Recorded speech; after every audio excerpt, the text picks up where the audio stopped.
Ah! Come on!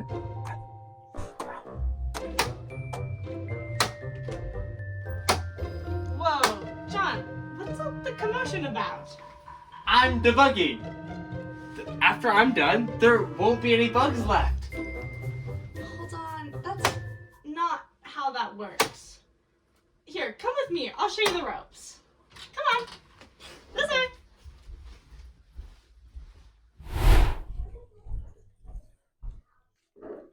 See these kids playing under over?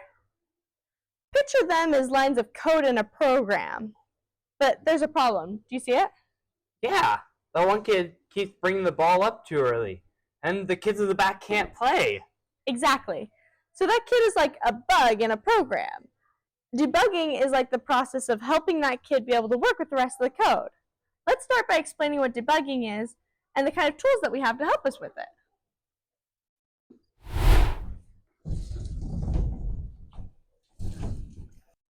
Debugging is the process of finding and fixing errors in our code, just like getting these kids to work together. So, we know what the problem is, but how do we fix it? We need to use tools to help us see what's going on. We have a program called Microsoft Visual Studios to debug code. We can use the tools to help us find the bug and get our code back in line. First up, we have breakpoints. These are like checkpoints in our code where we can pause execution to examine what's happening. To create a breakpoint, we click over here, and this little red circle is a breakpoint. So the code will pause there.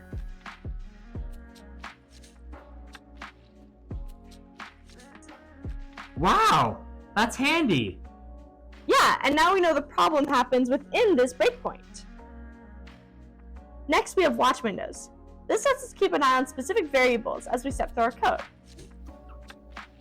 To open a watch window, you want to click Continue or Start on your debugging. Then, under Debugging, there will be something called Windows. You'll click Watch, which will pop up a window down here. Here you can type in a variable or look at your local variables to see the value. So let's keep an eye on our ball variable and see if that's the problem. By monitoring variables like this, we can pinpoint exactly where things go awry. I had no idea Visual Studios had all these tools. And that's not all. To go along with watch windows, we also have output windows, where error messages and other important information are displayed.